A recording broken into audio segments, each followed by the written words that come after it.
The first-class cabin went silent the moment the flight attendant stepped in front of Sophia. "Ma'am, there seems to be a mistake. This section is for first-class passengers only." The words cut through the quiet like a cold draft. Sophia Mendez froze mid-step. The ticket in her hand, perfectly valid, suddenly felt like contraband. 1,000 polished eyes shifted toward her. No one knew that within minutes, the hierarchy of this cabin would turn upside down. Sophia's fingers brushed the watch on her wrist, Eduardo's first gift, a memory from the day they met. At 35, she wore a simple, elegant dress that stood out sharply against the designer armor filling the premium cabin. Stellar Airways' first-class section gleamed. Wide recliners lined in cream leather, chrome accents shining under the soft glow, a faint mix of champagne and citrus in the air. Uniforms pressed to perfection. Eduardo had insisted she take this trip alone, as a reward for the charity gala she had just organized. "You deserve all the luxury in the world," he had said before an emergency meeting pulled him away. He promised to meet her at the resort just hours after landing. Taking a steadying breath, Sophia presented her boarding pass. The head attendant, Kamala Reynolds, tall and statuesque, glanced at the ticket, as if contact might stain it. Her gold stripes caught the light like metals. "I have a first-class ticket," Sophia said evenly. Camilla's smile barely reached her eyes. She rotated the pass, scanning it with exaggerated care.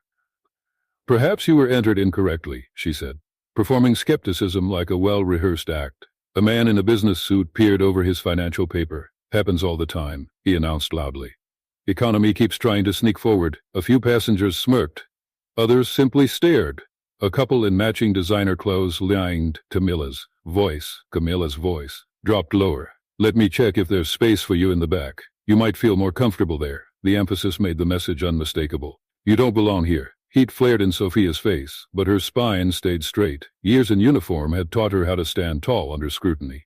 "Please check again. My husband purchased this seat for me specifically." "Your husband?" said a woman with a diamond large enough to need its own insurance policy.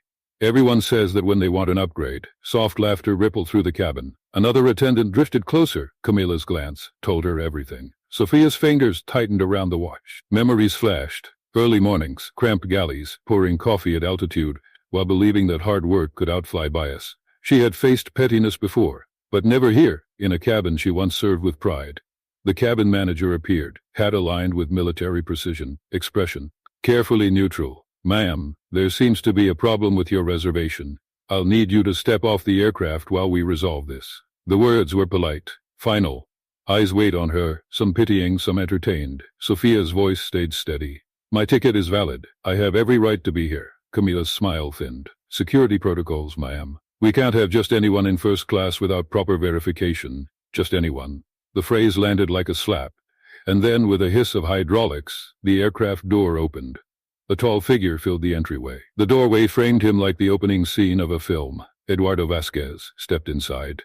6'2", broad-shouldered, his navy suit tailored so precisely it seemed part of him. Silver traced his temples, sharpening features made for boardrooms and magazine covers. He didn't speak. He didn't need to. The cabin fell silent. Even the engines felt muted. His steel-blue eyes swept the scene. Sophia standing at the threshold, the line of attendants blocking her way, the passengers watching like spectators at a theater.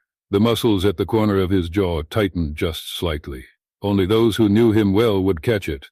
"Sir, we're just resolving a small seating confusion," the cabin manager said quickly. His tone suddenly softer, his posture newly deferential. Eduardo walked down the aisle with unhurried confidence, the kind that made people lean back instinctively to let him pass. "That's my wife's seat," he said, voice calm, but carrying the weight of a verdict. 2A.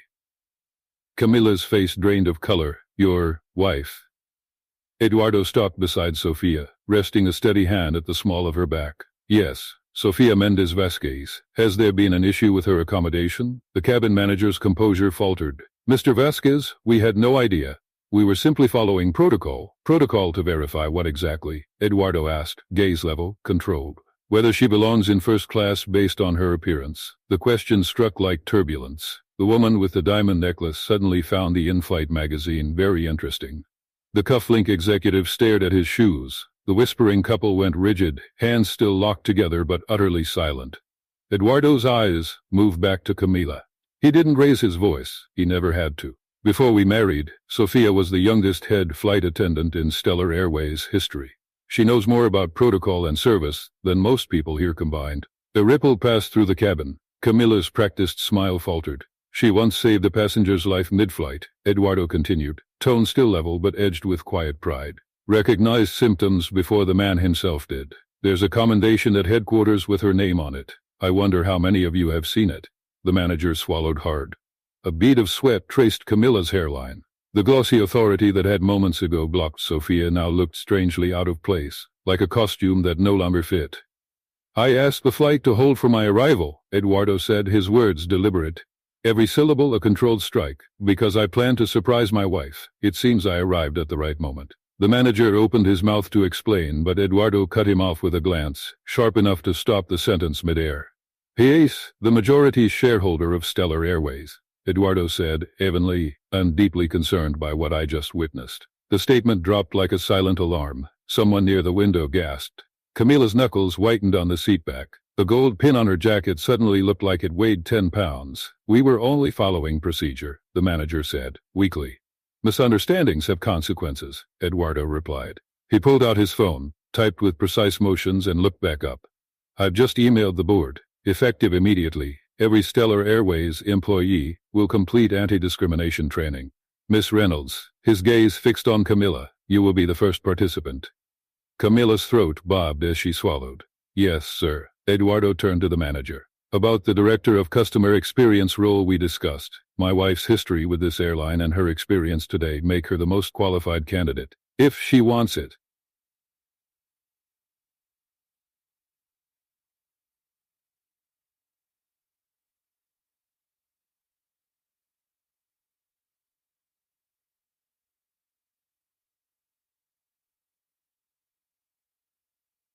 But a quiet anchor, he addressed the entire cabin, voice dropping just enough to make everyone lean closer. Ladies and gentlemen, I apologize for the delay. Champagne will be complimentary for the duration of the flight. And please, ensure my wife receives every courtesy.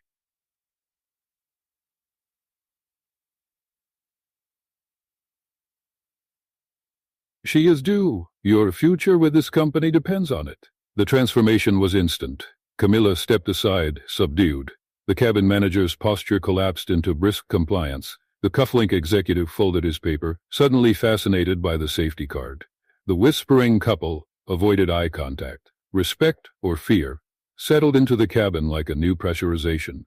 Sophia walked to seat 2A, back straight, head high. She didn't gloat. She simply fastened her belt, inhaled, and let the sting of humiliation dissolve. Eduardo took the seat across the aisle, posture calm, but his eyes remained storm-steady. As taxi began, the cabin returned to its curated hush, but something fundamental had shifted. The aircraft leveled at cruising altitude. The seatbelt sign clicked off, but the air in the cabin still carried the weight of what had just happened. Service resumed, but it was different now, quieter, sharper. Camilla approached Sophia's seat, with champagne. Poured to the perfect line, her voice soft, almost careful. Mrs. Vasquez, would you like anything else? Sophia accepted the glass with a polite nod. She wasn't interested in revenge. She simply wanted the cabin to move on, but she couldn't ignore the shift, the sideways glances that now held something closer to respect than judgment. Across the aisle, Eduardo was working on his phone, but every so often his eyes lifted, storm still simmering just beneath the calm surface. The woman with the diamond necklace caught Sophia's eye and looked away quickly. The man with the cufflinks cleared his throat, as if the silence had become too loud. For the first time since boarding, Sophia let herself breathe. Hours later, the plane descended over the coastline, the ocean catching gold in the late sun. By the time they reached the resort, night had fallen and lanterns lined the paths like quiet stars. On the balcony of their suite, the surf steady below, Eduardo poured 2 glasses of wine. You always knew how to make an entrance, Sophia said, a faint curve at the edge of her mouth. Eduardo's answering smile was softer than it had been on the plane. This wasn't how I planned our reunion, he admitted, sitting beside her. But I can't deny their faces were instructive. Sophia looked out at the horizon where the sky met the dark sea. For years I've avoided using your name or position. I wanted to stand on my own. And you did, Eduardo said simply. That gala you organized raised more for underprivileged children than any event our foundation has ever held. Hence she touched the watch on her wrist, its metal cool against her skin. Still, I miss the independence, the track I was building. That's why I created the Director of Customer Experience role, Eduardo said, his tone measured. This isn't a favor, it's alignment. You have the discipline, the judgment, and the credibility to fix what I saw today. The company needs that. Sophia turned to him, surprise flickering in her eyes. You planned this before the flight? Eduardo nodded. It was going to be your anniversary gift. You taught me long ago what happens at altitude, the power of small moments, of dignity given or denied. I can't think of anyone better to lead this change.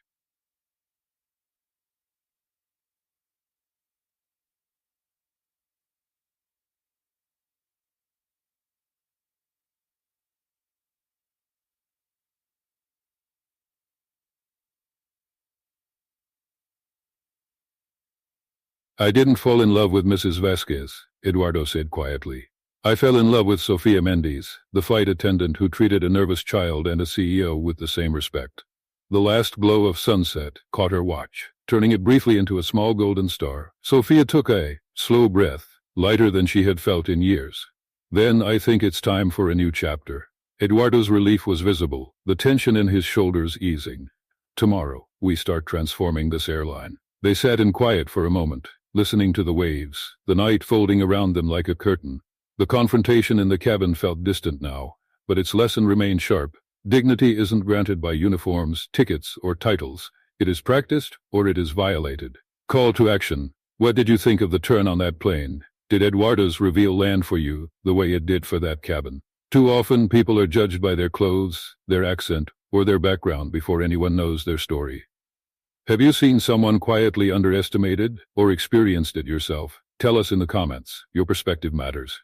If this story resonated with you, subscribe for more powerful narratives that challenge snap judgments and celebrate dignity. And let us know where in the world you're watching from. We'd love to hear from you.